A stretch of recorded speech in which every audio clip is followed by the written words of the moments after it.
So hello there. So this is my presentation on the company Netflix or Senator King. And a basic layout of this presentation, I'm first just going to talk about Netflix and its place within both the media and streaming industries, and then go into government regulations and laws, some federal, state, and local interactions, lobbying activities involving Netflix, and then finally what the future holds for the company. So starting out, what is Netflix? It is a leading streaming company in the world, and it offers a wide variety of content, including TV series, films, games, etc. Netflix has also started producing its own content, which adds to this diverse range of entertainment available for members. And more technically, Netflix has over 230 million paid members. It also has subscribers in over 190 countries, and to that end, offers content in over 60 languages to add to that global appeal. Moving on, a brief history of Netflix. They were started in 1997 with the founders Reed Hastings and Mark Randolph.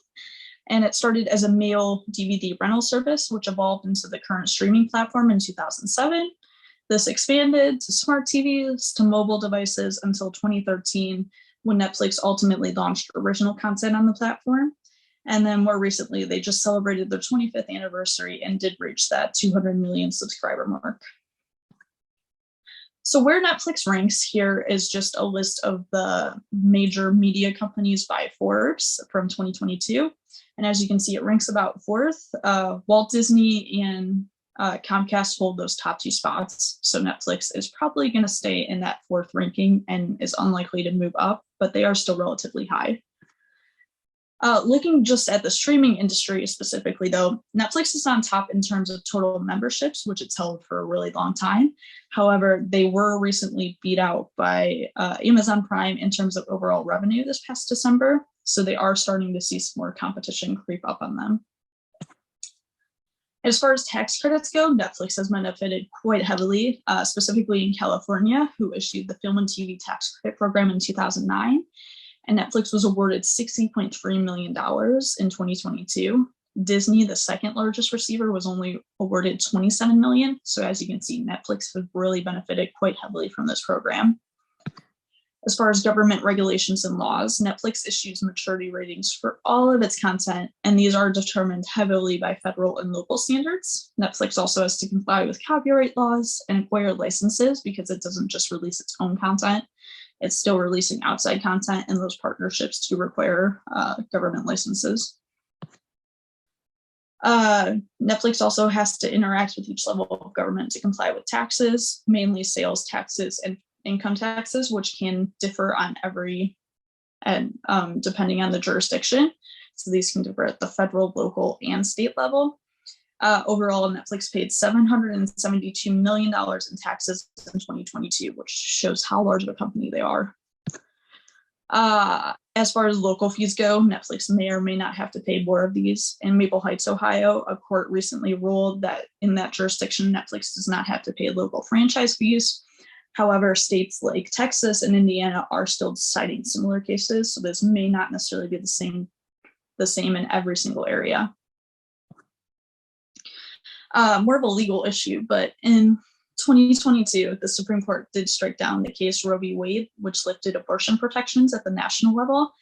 And in response, a lot of states released subsequent abortion bans or restrictions, including Georgia, where Netflix frequently films. And prior to this ban, Ted Sarandos, the chief content officer, stated the company may rethink shooting in Georgia if the law takes effect, and it did take effect. However, Netflix, to that end, still has yet to take any real action. They did take action, however, after a similar abortion restriction law was released in 2019 in Georgia, and they partnered with the American Civil Liberties Union. But as far as this current 2022 abortion ban goes, we haven't seen any action yet. And because of that lack of action from Netflix, over 400 female producers and showrunners in Hollywood got together in a lobbying activity and issued a letter to major streaming companies, but specifically Netflix in 2022 because of their refusal to act on their statement. And they asked for several demands, especially protections for female workers who were pregnant or became pregnant while working within these states, that Netflix would provide, especially financial support for them. And so with all this in mind, what does the future hold for Netflix? Well, they are still one of the most popular streaming companies globally. But as I mentioned before, companies like Amazon Prime and Disney are starting to creep in a bit more, especially in terms of overall revenue. So Netflix may not hold this position in the long term anymore. Regardless of their standings, though, Netflix retains a very complex relationship with the government that includes various financial, regulatory, legal, and social aspects. And Netflix must contend with all of these aspects in order to be successful as a major corporation. These are all my references for this presentation. And thank you so much for listening.